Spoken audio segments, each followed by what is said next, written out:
so proud to be from the VI, a place of history like the African side, yeah.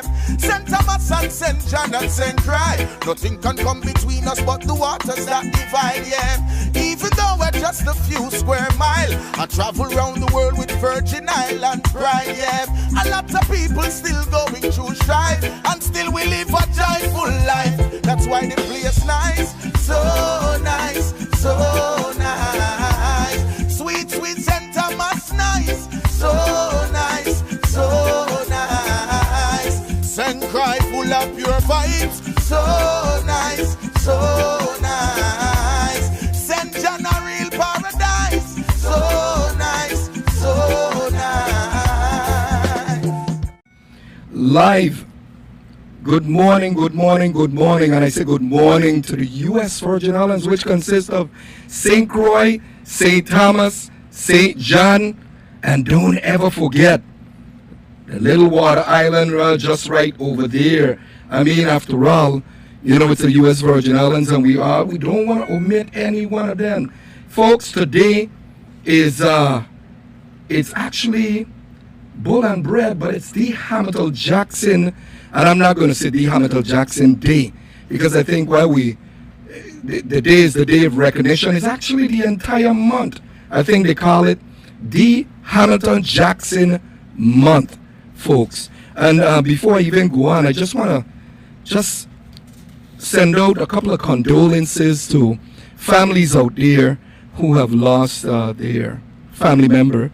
And of course, we all live that experience, and it's not an experience that we really want to live, but it's a reality.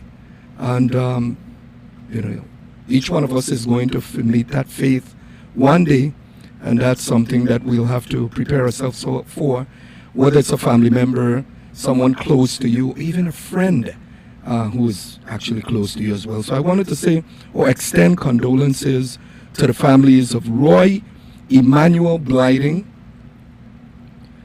Damian J. Lamata, who I've known from the time he was a little kid. But today, the family, you know, parents don't want to lose a child. You know, a parent's worst nightmare is to lose a child before they pass. You know, it's not a good experience to live with. And I know it's just one of them things. And it's rather unfortunate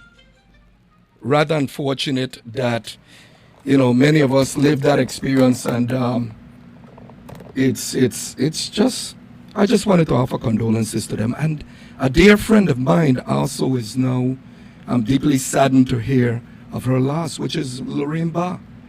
And we've lost so many of them, folks. This year has been a horrible year for a lot of Virgin Islanders, you know, just losing so many family members. And I'm not just talking about COVID-19. I'm talking about people just being confronted with stresses, challenges, and that could take, it's some wear and tear that goes in the body. So I just wanted to extend my condolences to them. And of course, we want to send some prayers out to Senator Kenneth Gittins, Vice President of the Legislature. And actually, we understand that he's been facing some health challenges, and we could only pray that he has a speedy recovery. And we hope to hear his voice again on the airwaves, sounding sharp as he usually can. And you know, folks, just along the lines of the updates, I spoke about, I believe, double dipping last week. And there was something that I wanted to share with you. I want to regurgitate something that I said. And what I said is, we got to be careful with even accusing people of double dipping and singling people out. But let me just share with you one thing. If I am a retiree and I leave the ranks of the government, I retire, and I'm collecting a pension, there is nothing absolutely wrong with me indulging in business, establishing a company, a LLC, and deciding to offer services to the government. That is not considered double dipping. It's considered establishing a company that provides services that the government can actually use or benefit from in terms of institutional knowledge, and the list goes on. So we got to be careful with that. And I just wanted to regurgitate that from the last broadcast, because I saw, I think the Daily News actually picked up and listed some salaries in there. And, you know, of course, we always want some balance in disseminating information to the public. And moving on, the next broadcast for next Monday, the topic is going to be, what is conflict of interest?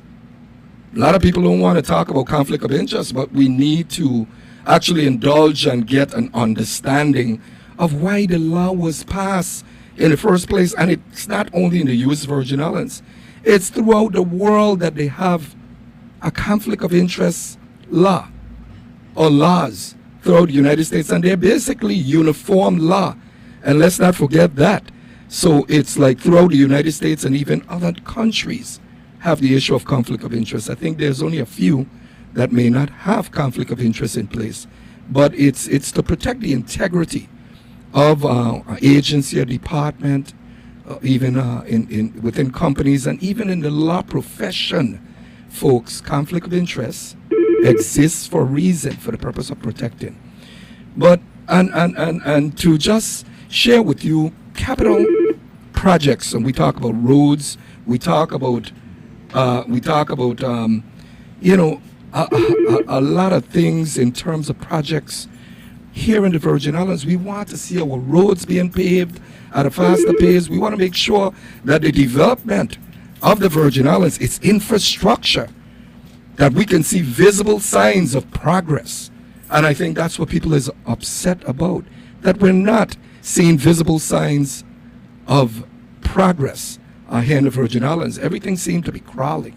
And that's another issue we're going to be discussing in the coming weeks, as we're hopeful that we can invite the Commission of Public Works and maybe some other entities, even the Virgin Islands Housing Finance Authority, to talk about the rehabilitation or the assistance program that they have for residents who may have lost their homes, or homes have been severely damaged, structures compromised. We want to know what is the progress of that program. And last but not least, I've extended an invitation to a recipient of the COVID lottery to see, or the vaccination lottery, if you want to call it that, but just to hear their experience with this COVID lottery, because I'm still a little perplexed that you can have a lottery and all of a sudden more than one person is winning. But more alarming is that the amount of the winning that was supposed to be $100,000 have reduced in increments for that person. Was there some interference? Was there preferential treatment? We just want to know. We want to learn exactly what have transpired, because the public have a right to know. If we're talking about transparency and accountability for all Virgin Islanders, then we have to be consistent. Speaking about transparency and accountability is not actions. People will believe it based on your actions. So let's hope in the coming weeks we can see a higher level, or a real level, of accountability and transparency coming from the government. So folks, this morning, you know, I am an advocate of sports tourism, entertainment tourism, integrating it in our strategy to market and package the Virgin Islands effectively.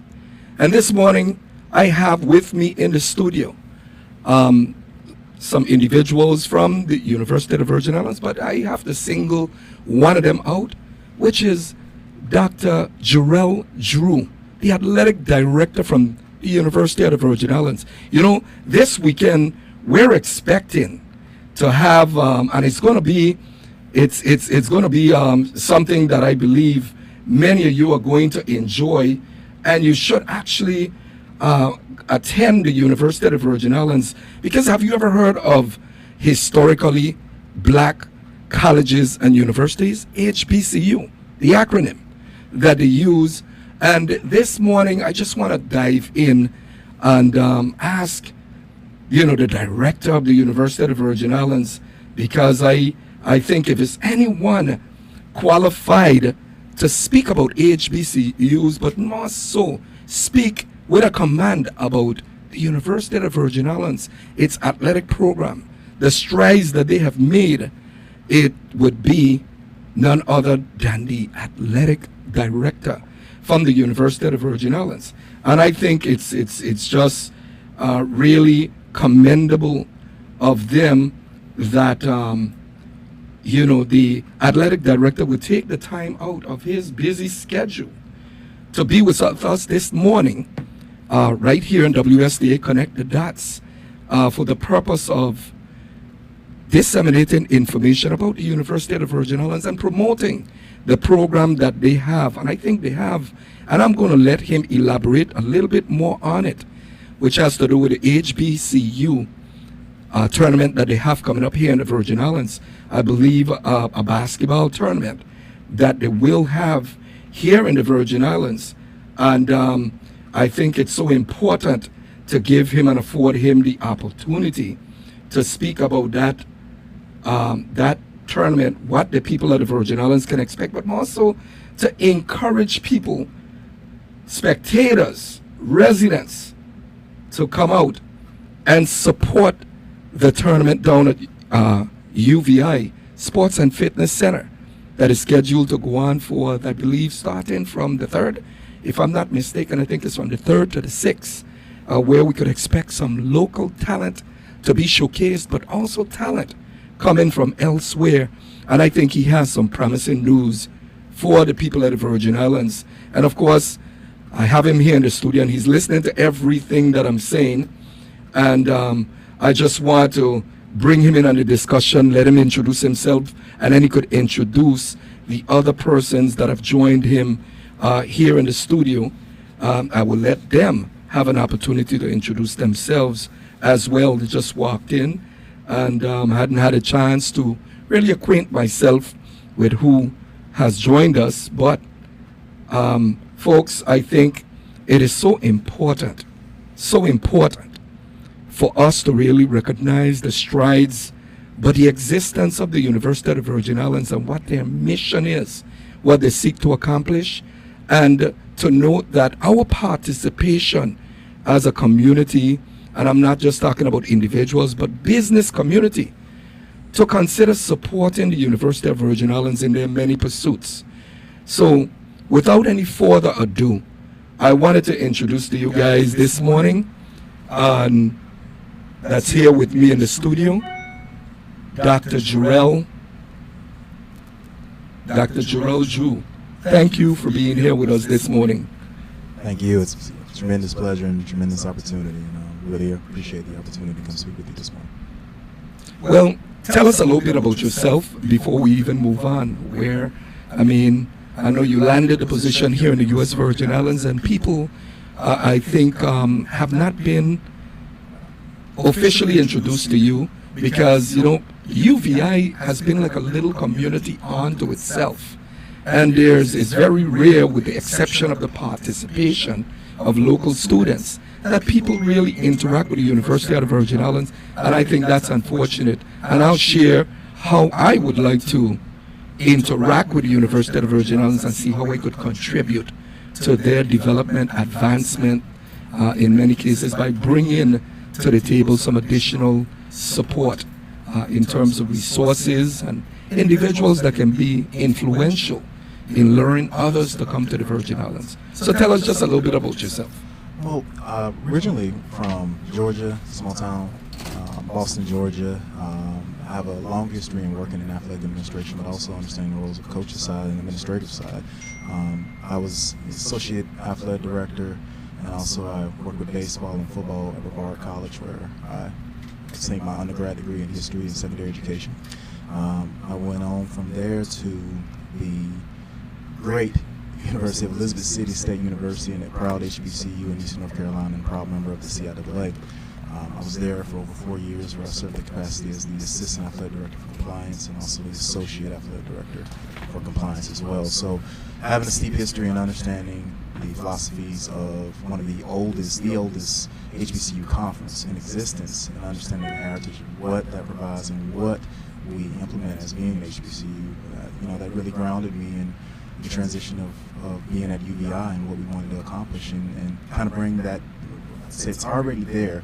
That spirit is there, but exemplifying it and expressing it even more for the great people of the Virgin Islands.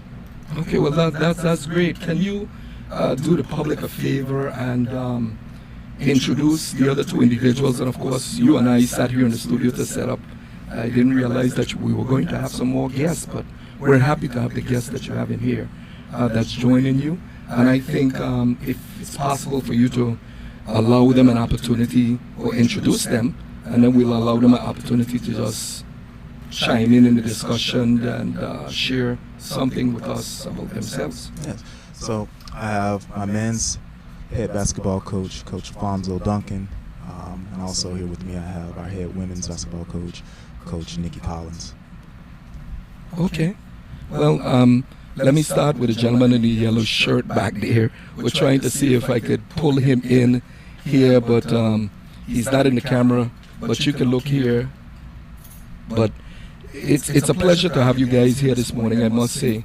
And just to, our topics here on the radio go from social issues over to political issues, over to government issues, and certainly within that, I often discuss athletics. So for me, athletics is the cornerstone when it comes to, of any community, when it comes to instilling discipline in our young men, especially with the what coaches have to pass on, because coaches can actually be an effective influence in a young man's life and actually turn it around. So good morning to you, sir, back there. I apologize we can't see you in here. If you could come into view. Good morning.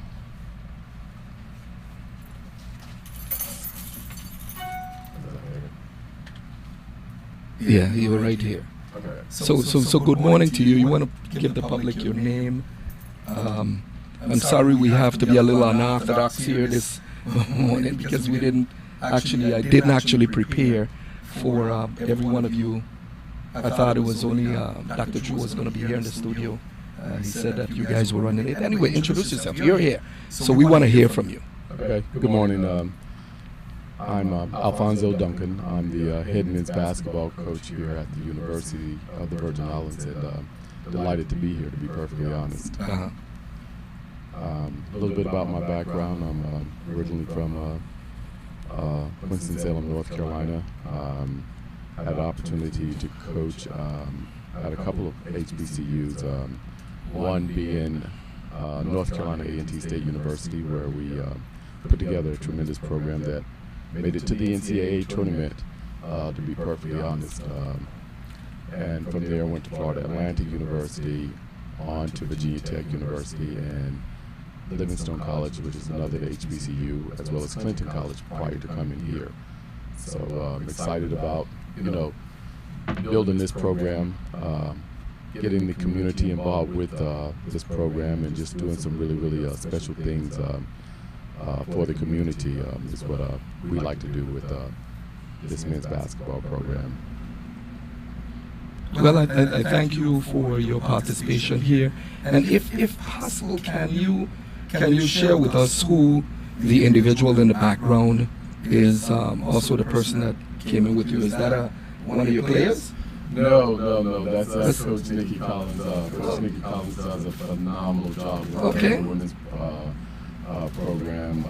So we're excited and we're fortunate to have Coach Collins here at the University of the Virgin Islands. Well, maybe he can actually come up here so they can actually see him, because I don't think that he's the women's basketball coach. Okay. I didn't even actually see the person when they walked in the studio, but I am truly amazed by the kind of female athletes we're producing coming out the Virgin Islands. And I remember Alicia Boston when she was a little kid. I remember a gentleman by the name of Carl Crump. I don't know if he ever introduced himself to the University of the Virgin Islands, but Carl Crump used to play with Savannah State University. In fact, he was inducted into the Hall of Fame. He was their top scorer in history. He lives right here in in the Virgin Islands.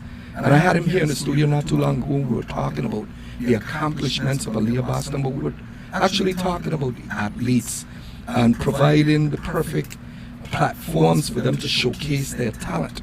And I think that is so important. So I commend you guys for the work that you're doing, even in having a tournament here in the Virgin Islands. And Coach, what do you expect? What do you expect from the team this year? And I say coaches because if the other coach, what's her name, Terry? Coach Nikki Collins. Nikki Collins. Basketball coach. Okay, I got it. I didn't have a chance to memorize it, so I apologize. No problem. But if we could bring her up so she has a chance also for the public to see, and I would like to ask a question. And in terms of the expectations of the teams this year, are you comfortable, Coach, with the UVI basketball team, the way they're structured right now, conditioned, and are they prepared to step up their game on even a national level? As far as being comfortable with this team, no, I'm not comfortable with this team. They're a very, very young, inexperienced team. Okay. With a lot of work that needs to be done, but we'll get there over time. And as far as participating on the national level, we do have the potential to compete on that level. It's just going to take time and developing chemistry and leadership and understanding how I want this team to play. Okay. Can we have the female coach to come forward as well? Coach Collins. I'd like to hear from Coach Collins.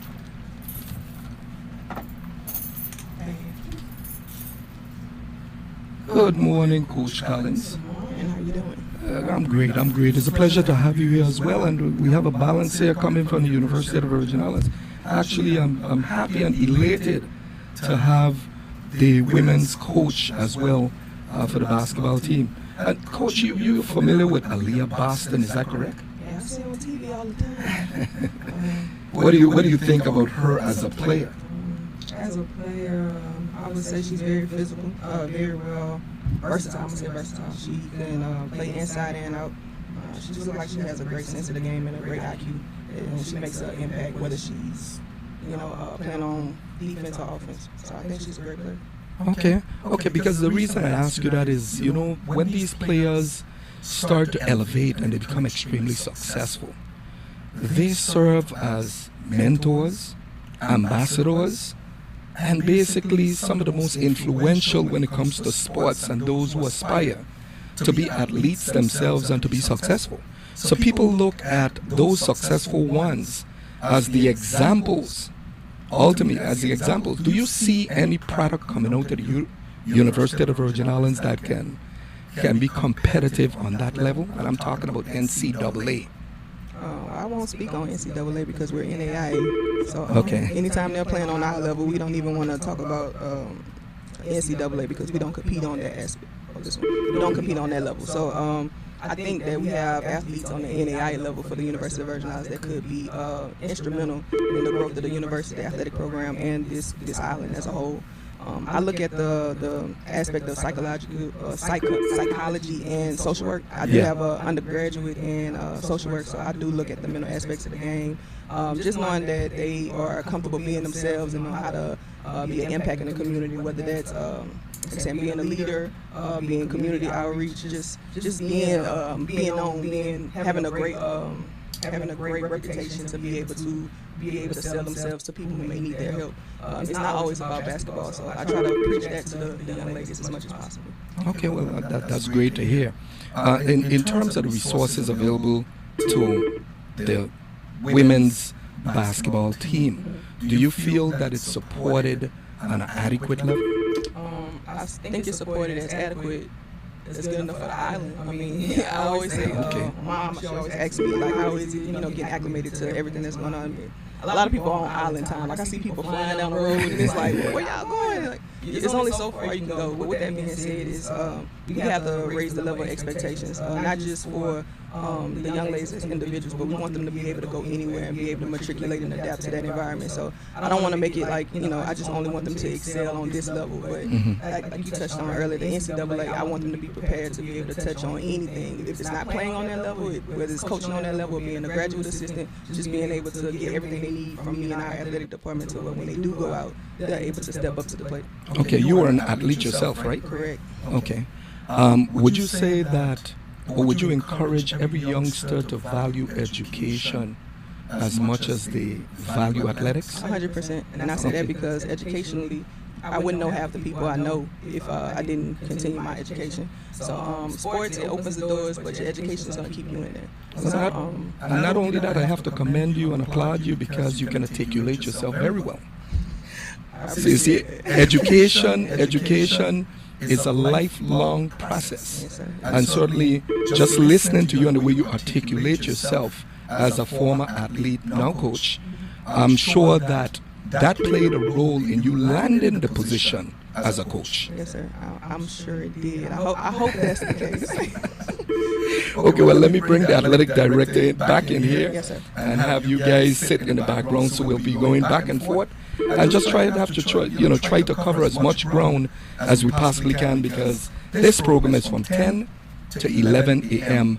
on Monday mornings. So I wanted to welcome the director in again. And if you could come up here par with me, and then they could scoot forward a little bit more, so in case we have to bring them all in the discussion here this morning. I don't need to be in the picture, so I thank you guys for being here this morning. And we're going to be going to the phone in a few minutes for people to ask a question. So let me some of the questions that I wanted to ask, and is in particular first about HBCU. Historically black colleges and universities, and HBCU being the acronym, but I want to get into the depth real quick and in short. What exactly is the benefit of being part of the HBCU? I think the benefit, especially for African Americans, minorities in general, is having a place that is a safety net that you know is going to ensure that your money is well spent when it's concerned your education. Generally when we have student athletes, for example, and their parents reach out to us in the recruiting process, and they send their students to us, and it's a confidence level with the parent and also the student, knowing that their child is going to get the best form of education. More importantly, there are going to be mentors there that reflect and look like them, and more importantly, have their best interests. Often, that is one of the big compromises, especially with a lot of parents and a lot of students going to a place where they feel like they have to adapt or feel as if they or we have to fit in. And I think the benefit with HBCUs is you have that ability to look to your left and look to your right, and you see a mirror reflection of yourself with people who come from the same socioeconomic backgrounds from you, sometimes different, but sometimes more importantly, you see people that have the same mindset and structure, and you know that at the end of the day, especially as a student, not only a parent, that you are going to feel safe, and more importantly, you feel that there's been a history of reflection of people who look just like you, who have honored these halls in great capacities and have done and accomplished great things. And I think, when we looked at some of the recent studies that have gone on, especially with HBCUs in the last 5 years, enrollment in HBCUs has actually grown up to about 63%. And that is a major stepping stone for HBCUs, because it is a sense that in that growth, our African American, predominantly African American students feel necessity and feel the comfort of being back in a safe haven where they know they can grow as adults and also continue to prosper in their educational pursuits and goals. Okay, if I'm not mistaken, I believe the United States Congress had created a special set-aside for HBCUs, and I think that the President of the United States had a level of discretion in issuing or increasing the level of that funding to come from a designated fund. I'm not sure, but how is the distribution determined? Because I suspect that's one of the benefits, correct? It's one of the benefits. I think a lot of that distribution goes over population. That's what I was getting ready to ask. Yes. So UVI is receiving now monies under because they are at HBCU. Yes, we would be receiving those federal funds. Okay, well that's good to hear. We will, or you already did? We have. Okay, okay, that's good to hear. Now, shifting over from HBCU, one of the things that I wanted to know, with the athletic program, with UVI, I believe they expect from the president of the institution, even to the athletic director, to the coaches, to use their relationships to leverage and try to draw to the University of the Virgin Islands from sponsorship to endowments to alumni coming back to donate to the institution.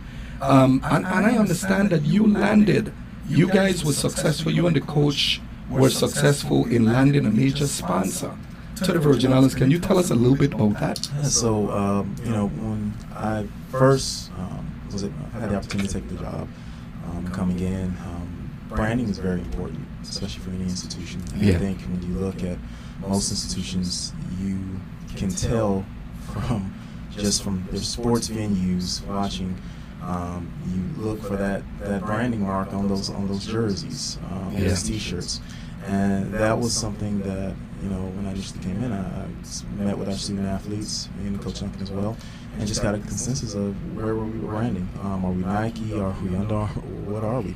And no one could really tell you a consensus for what we truly were. And I think that provided a great opportunity. So gigging, from my contacts that I had and contacts that also our coaches had, sitting down and making phone calls, reaching out to apparel sponsors, and indulging them a little bit about University of the Virgin Islands and our great sports programs. And, many conversations, extended meetings, and one stepped up to the plate, and that was Adidas.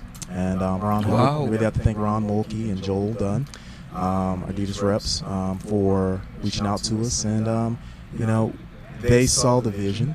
They saw the potential, not only for the University of the Virgin Islands, but also for our alums, the territory, just everybody. And they came into the picture, and we went on with the deal. So we were excited and just enthusiastic about the sponsorship and the ability of what it provided as far as our apparel for our students. We have new jerseys, warm-ups, just a lot of apparel that also we're providing for our departments, our student body, and alums. So we're excited for that. It's a great opportunity, and it was a great time to give our students and our alums something new to look forward to. Yeah. But also when we go into detail about the benefits and the discounts that we're able to get, it not only benefits the athletic program, it benefits the university and all those who are part of it. So for us and for me, we can always have the mindset as far as athletic director or just in athletics in general, where I want to benefit my programs or my students, my athletes. But in the bigger picture, we're all a family. We are, we're a university, we are a family, and we benefit by supporting everyone. Well, that's good to hear, and I think that's a major accomplishment, especially when hailing from the U.S. Virgin Islands with a population that is perhaps under 106,000, I believe the last census, which UVI participated in that census, that the population have decreased by over, I believe, 8% in the last, since the hurricane. People relocated for various different reasons, whether it was opportunities or other things. For you to land a major sponsor like that could only be but encouraging to even the players and the basketball teams. That might inspire a few of them to step up their game and try to perform at an optimum level. That would seem encouraging even to Adidas to consider sponsoring them down the road as they maybe transition to a different level. So we're really looking forward to again the partnership, and we've received a lot of benefits from it, and especially I think more importantly our students. They'll take it back to Dion. If you look good, you play good. So we're very excited for the look and just the feel, and it brings excitement. And For us, that is the biggest thing. Our kids are excited to get on the court, to get on those fields of competition, and they feel as if they have the same opportunities as far as apparel, but gear that their competitors do, even at the bigger, the larger scale universities. Then we know we're heading in the right direction, and that's where we want to continue to go. Well, there's a couple of things I wanted to actually ask you about, and that's you got two things coming up this weekend, and I want you, not this weekend, but from the 3rd to the 6th, if I'm not mistaken, tell us a little bit about, getting ready for spectators to come out, because I haven't heard much coverage of the events that you're having coming up down at UVI, and I think it's important to really get it out there. I have a large listening audience, and I'm not just talking about on Facebook and live streaming and that stuff, but the traditional radio. And there's a lot of people here that may not have heard about HBCU, any HBCU tournament that will be taking place here, and I think it's important for you to try to at least elaborate a little bit on that.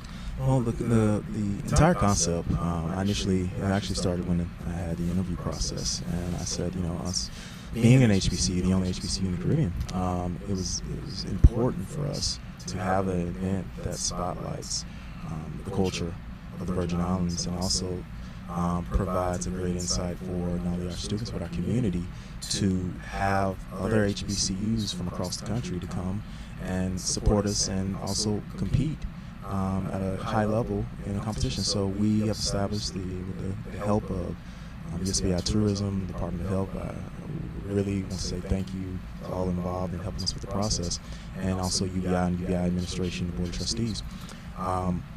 The Virgin Islands HBCU Basketball Classic is an opportunity for UVI to also extend for our homecoming. This will be our homecoming week, and for us to provide for the community and our students as well an opportunity to come for 3 days and have festivities, especially with considering of 4 basketball games a day. So what you're receiving is 2 men, 2 women games a day.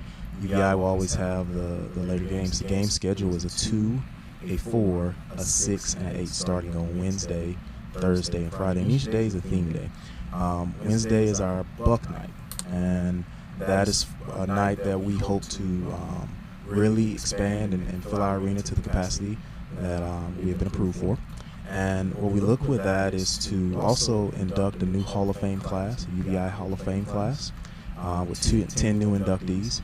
But more importantly, this will be the first home game in over 2 years. So we're excited to provide a great show for our fans and also the local community of just basketball, but more importantly, with HBCU competition. We have universities from across the Southeast, West, and North. We have Wilberforce University and HBCU out of Ohio coming down. We have Arkansas Baptist out of Arkansas. Great program. Historically, one of the only, there's only 2 HBCUs in the state of Arkansas, and they are one of them.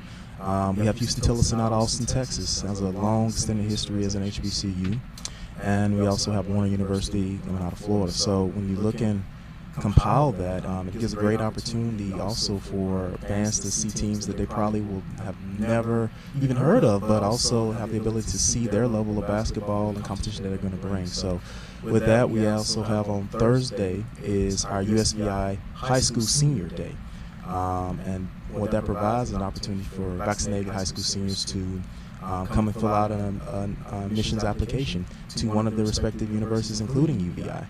Our goal with that was, given the fact that we often, in conversations that I've had with several local administrators, we often don't get a lot of recruiters to come down. So this provides an opportunity, if you so choose not to apply for UVI, that's okay. But our whole point is helping our community and helping our younger prospering high school seniors have an opportunity to have a free application to apply to somewhere. If you get accepted, great, but always remember that because of the opportunity that UVI provided with the HBCU Classic, we were kind of the middleman in that path. It also gives an opportunity for those seniors who have completed an application to get free admissions to the game, that night.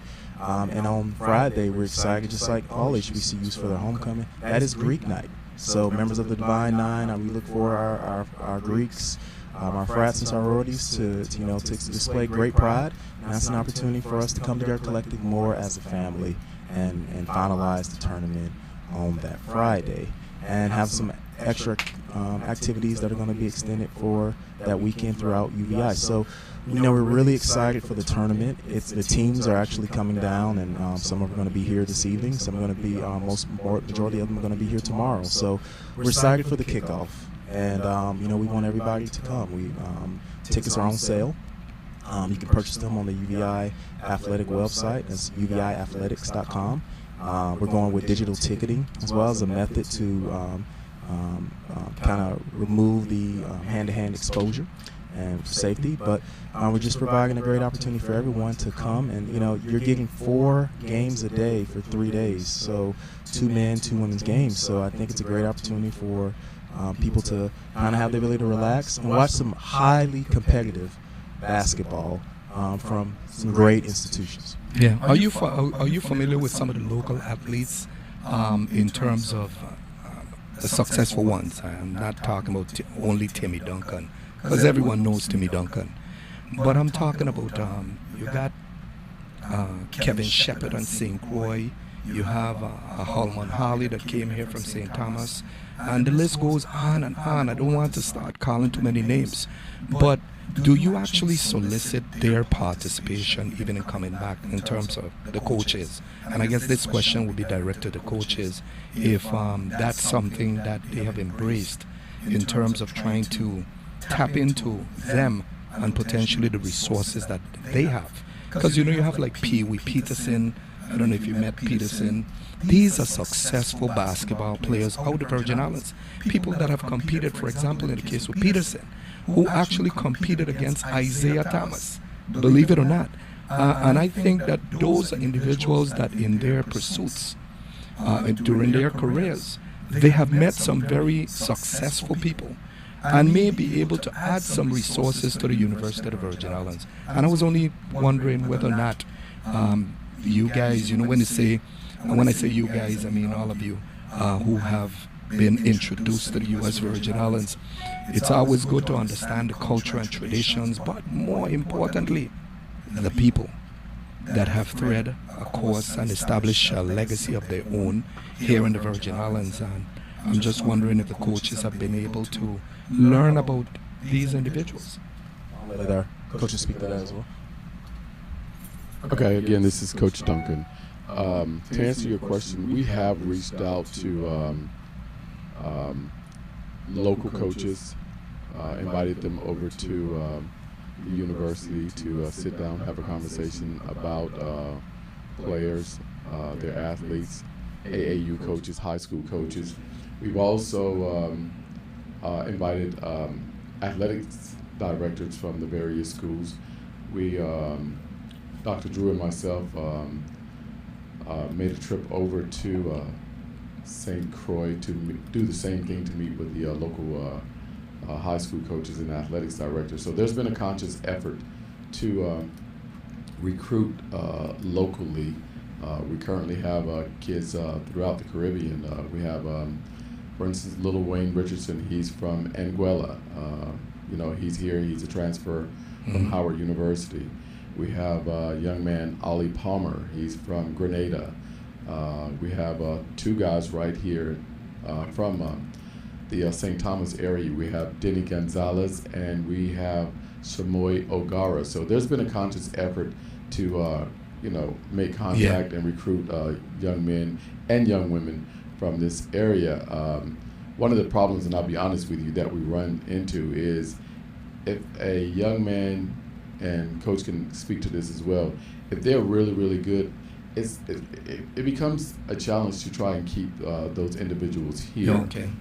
But again, I'll let Coach Nikki Collins speak to her experience as well. I think my experience has been similar. We went to showcase. Well, it was just some kids from the community plan, and a lot of them don't want to stay home. And if they do want to stay home, we have to have a conversation about the vaccination mandate. Yeah. So that becomes a huge factor. Like when I first got in, I had a roster of 8 young ladies who were set to play basketball for UVI. And once I started making those phone calls, only one agreed to come back because only one was willing to be vaccinated.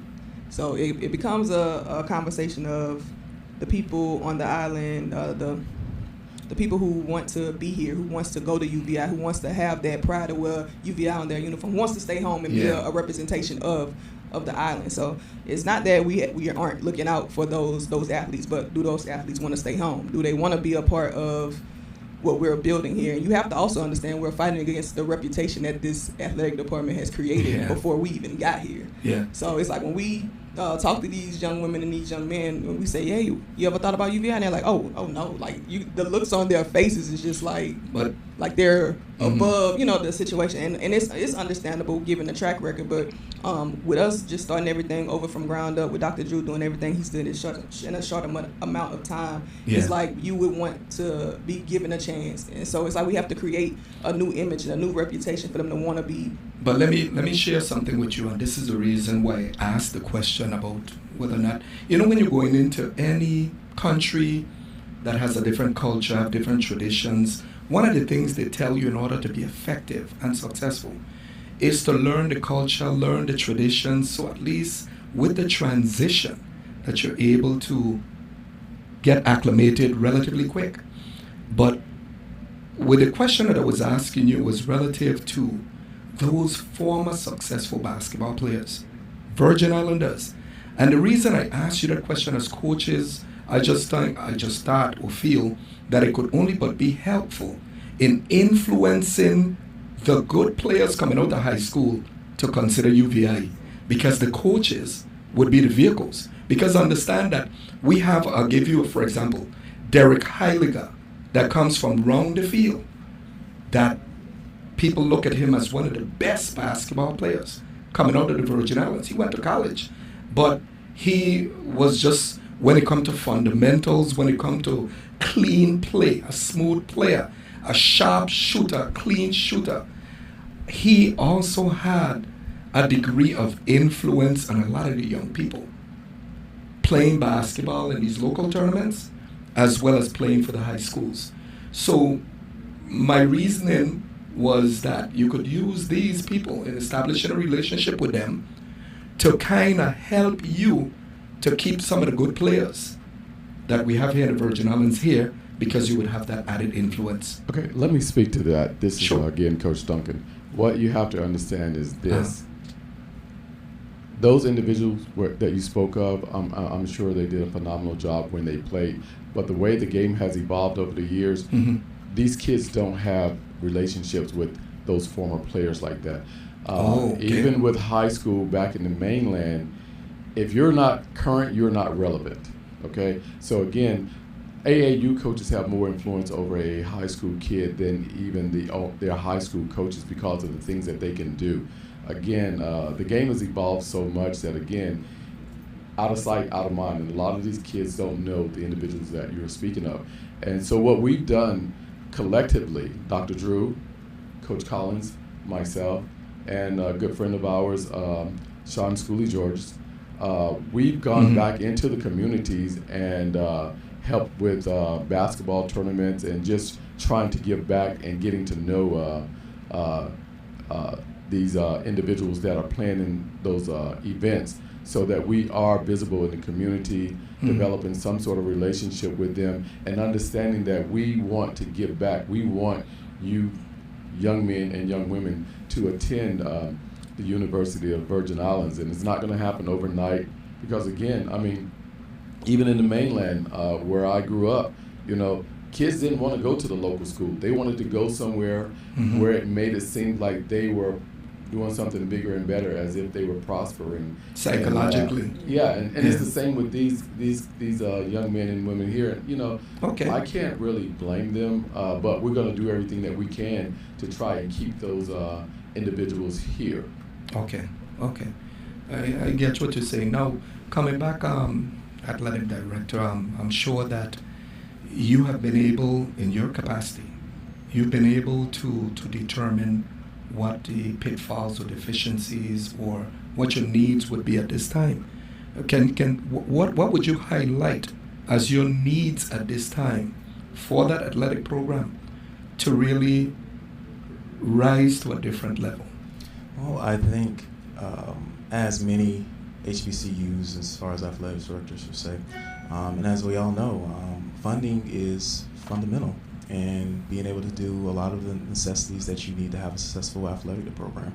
I take that back to say, if you look at Jackson State recently and Tennessee State, two prominent HBCUs, in recent years, Jackson State was not at the prominence media-wise or funding-wise as they are to this date, solely because of the influence of a figure or someone, as if you had Deion Sanders come in, and you start to see a lot of growth with that. So I think funding's always a key. Those are things that we are strategically working on with the aid of our administration. Okay. And also, you know, the thing of also expanding. We truly want to expand. I don't mean to interrupt you, but we have a call coming in now. We'll start to entertain the calls Okay. as part of the program. Good morning. You're on the air. Connect the dots. Yes, I was going to speak to Alma. Go ahead. Alma is there? Can you hear us? Yes, I can hear you. Okay, go ahead. You're on the air. Yeah, I was going to speak to answer the point of view that Alma was speaking about pertaining to your generation gap. I got 2 DVDs by Lou Gossett. He could trace your family all the way to Africa. Here in the American system, they only have us your great. After that, there was no records. And another point that she was talking about, what I witnessed when I used to work in engineering as a land surveyor assistant, I used to see a lot of the real estate business come into the cadastral section with cameras taking pictures of cameras of the property of other people's property. That shouldn't happen. Am I making sense? I'm trying to follow you. Well, I was calling based on what I was talking about. Uh-huh. Do you have a question for any one of them in particular? Well, the question is, I was making a statement to the question. Okay. The 2 questions that she was making pertaining to the generation gap, because pertaining how Lou Gossett can trace your family, because he can trace some other people's family all the way to 10 to 15 generations. Mm-hmm. But in the American system is only up to your great. Okay. You see? Yeah. And the other point that I was making, which was speaking about property, I was saying the problem we have in Virgin Islands is that we should not allow real estate business to went into the cadastral section, taking pictures of people's property, opening up the process, taking pictures of people's property. Yeah. If I needed to go there to register the master name for the government, I wouldn't do these things. In other words, if you go into state, you as a black person, you can't go into the cadastral because of the take with the have to take a picture, then I've come to shape and you to provide the door that you can't go in. Okay. Well, the guest in the studio is not familiar with cadastral and all of that stuff. What we discussed this morning is just the athletic program done at UVI. What is HBCU, historically black, colleges and universities, and well, I guess I called the wrong registration. She must be on the WWI. No, actually, we just cover different topics here on the radio, and today one of the topics the topic that we're covering is this HBCU tournament they have down at UVI, and how does sports tourism, in this case, how does the basketball tournament contribute to our local economy? Okay? Well, sorry for the interruption. No, that's okay. That's okay. And we, from time to time, we have open discussion where we allow for the callers to broach any subject that they want to discuss on the air. So next Monday we'll have that again, open discussion, which is quite often, because the program, this platform is a people's platform, and if it's something that you wanted to disseminate out there, you have the platform to do so. So I'm quite sure that the general public clearly understood what you were trying to convey to them. Thank you very much, Monty. I appreciate it. Yeah, thank you too, okay? Okay, take care. Yes, folks, and I think the coach someone wanted to say something? Again, touching on recruiting local kids to UBI, I wanted to make this point because I thought it was interesting. When we did the 3-on-3 tournament for the youth here, I ran into a couple of young men that were from here that I wanted to recruit. They're in the mainland now. I gave them my phone number. I spoke with their mother, and they were pretty good basketball players. Didn't hear from them, and then I tried to reach out and make contact with them probably a week or so after. Yeah. And I was fortunate enough to run into them at the airport when they were on their way back to the mainland, and struck up conversation with them again, and offered the invitation to stay in touch with me and let them know that I wanted to recruit them to try to get them back here. It speaks to, again, a lot of the youth here, they don't have interest in staying here, and again, we're working hard to try and make that happen. But I wanted to point that out because I thought that was important. Yeah. Well, I can tell you one coach that I know have a lot of influence, the one names that I mentioned here.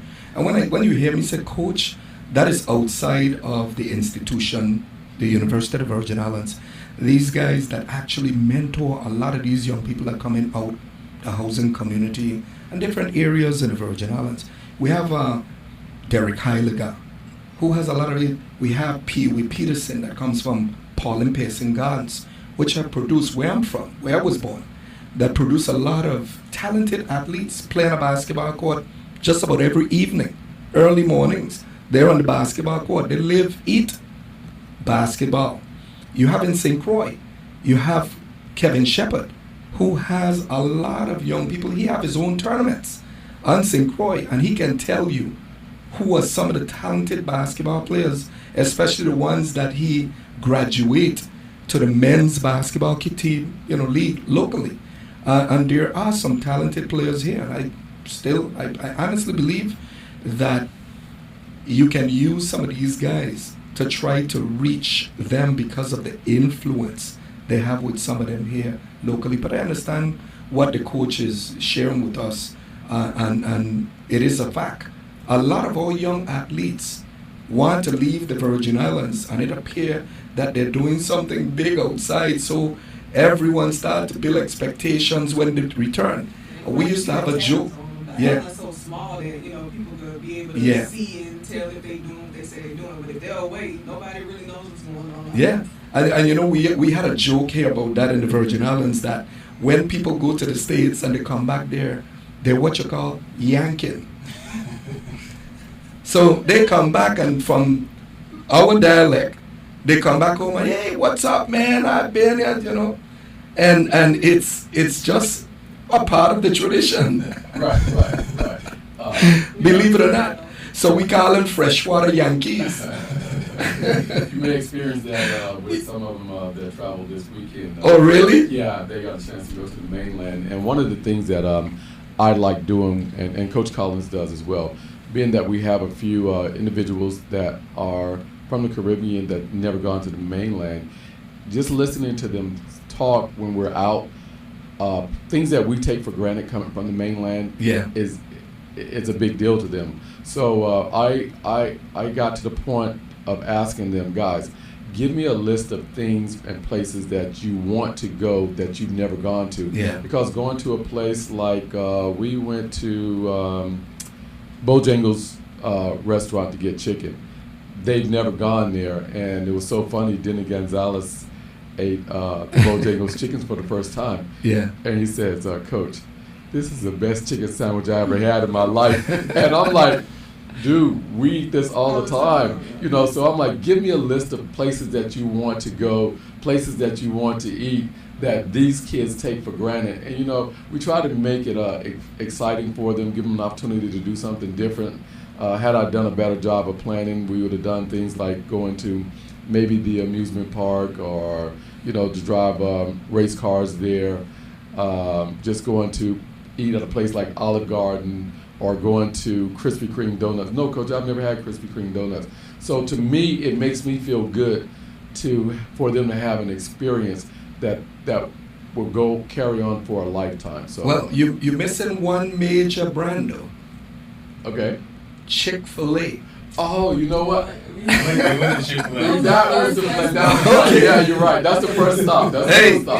I could tell you because I'm connected with young people as well. That's the first stop. Don't forget Chick-fil-A, the Burger Kings and the McDonald's and the KFC and all the others is secondary now. So we're included in that long lines you see in Chick-fil-A. I could tell you, I spent at least 45 minutes in a line just to get a chicken sandwich. That's because consistent. because the restaurant was closed, and there is no sit-in, Right. so you have to go in the line. I just want to say, just imagine that. There's nowhere to sit in. So when we landed, we was in a 12-passenger van.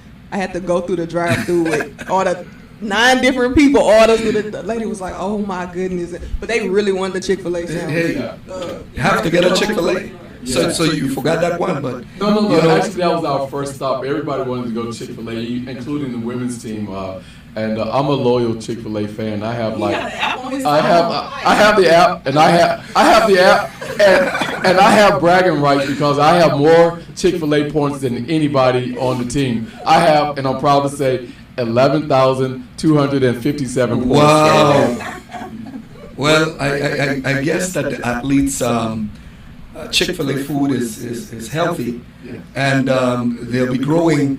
I see Rob there putting up his Chick-fil-A logo on his cell phone.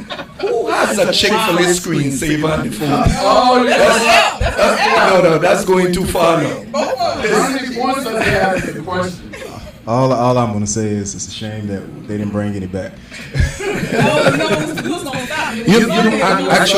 Actually, every time I go to the States, I have one of my friends asking me, "Can you bring me back a Chick-fil-A?" So you're talking if I run into the airport late, I must go to a Chick-fil-A and expect to get to the airport in time, even in a 2-hour lead. Yeah. There's no way you're gonna get through that Chick-fil-A line in any short time period. And it's just insane. They were even killing for these chicken sandwich. Yeah. Fights. You know who Fights. that person is for us. Yeah. If we don't bring Chick-fil-A back, we have to hear from Mr. Sean Schooley, Georgia. Oh, Schooley is in the group too? Yeah, Schooley, that's my assistant coach. Yeah. Okay, I'm gonna have to call Schooley. I'm gonna chide him. Yeah. Mr. Chick-fil-A. Yeah. So. No, but gentlemen and lady, it was a pleasure having you guys here. We'll just stick around because we could still go with the live streaming, but traditional radio is from 10 to 11 a.m. and we have big audiences on both sides. And certainly for the audience out there that's listening traditional radio, I appreciate them. I have some the engineers in there telling me your time is up. But it's always a pleasure here to be able to share with the public things that I think is of great importance and should be of great importance to all Virgin Islanders, and that's the activities that take place here. I wanted to commend you, and you could actually close on a closing note, inviting the folks to come out to the HBCU basketball tournament that you're going to have here from the 3rd to the 6th down at the University of the Virgin Islands Sports and Fitness Center, folks. Take the time to go out and support these young players coming from all walks of life, from all different states, I suspect, to compete right here in the U.S. Virgin Islands. So, not coach, but athletic director, Dr. Drew. Well, we want to say thank you again, and the biggest thing is our students, our student athletes, in our department, we really want to say, thank you to this great community, and we want to continue to represent you well, and our student athletes, more importantly, want to represent you well and bring great pride. So, they are excited and are thrilled and want you to come out and support them. Not only come out and support them, but come out and support the tournament. You have other HBCUs here as well that want your support, and they want to continue to be integrated as well when they come and compete here for numerous occasions. So we really want to invite everyone out. Again, if you go to uviathletics.com, our tickets are available. You can purchase them online. We have great prices. It is $15 a day for 4 games, or you can buy the week pass for $30, and that gets you 12 basketball games for the week. So We would love all of you to come out Wednesday. We love, that's Buck Night. Even if you are not a UVI graduate and you're in this community, please come out and support us. Come out and support our coaches. These coaches behind me, they are here from sun up to sundown. They flew in yesterday and they were, maybe took an hour break and they're right back at it, prepping and planning to make sure that these student athletes and their teams are ready to compete at a high level. So we just ask for your continued support. Come out and support us. Come out to the games. Have some fun. Get excited. Have some fun. And bring your family out and get excited for a great venue and some great competitions, some great HBCU showcase basketball. Well, folks, we're at the end of the program here on Traditional Radio. This is Adela Fonsi Donistalk. We'll connect the dots every Monday morning from 10 to 11 a.m. We had with us the director of the athletic program down at UVI, Dr. Jarrell Drew, and his coaches down at the university will be on full display from the 3rd to the 6th during the HBCU tournament. So for all of you listening to this program, don't forget to go out, support our local athletes, as well as just a number of basketball players that are coming to the Virgin Islands and their coaches, whose talent will be on full display. So until next Monday, where we will have the topic of conflict of interest. What is conflict of interest? Next Monday, same time, 10 to 11 a.m., live here in WSTA. Have a productive day, a productive week, and God bless each and every one of you.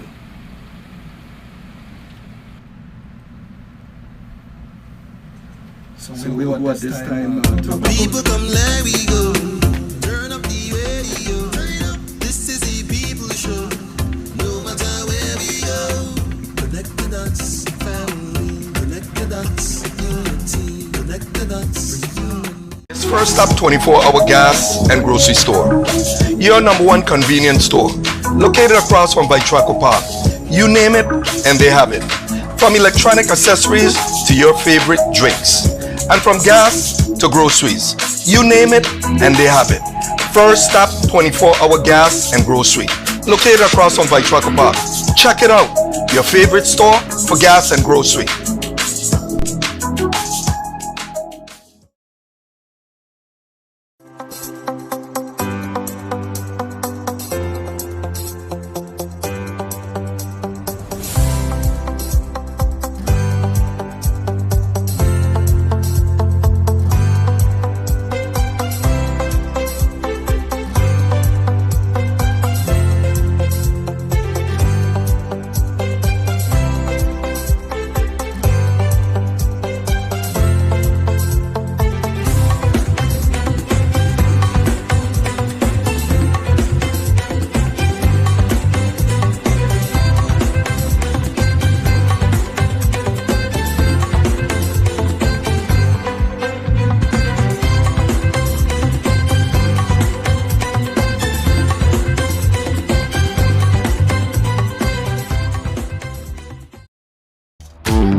Is Catch of the Day.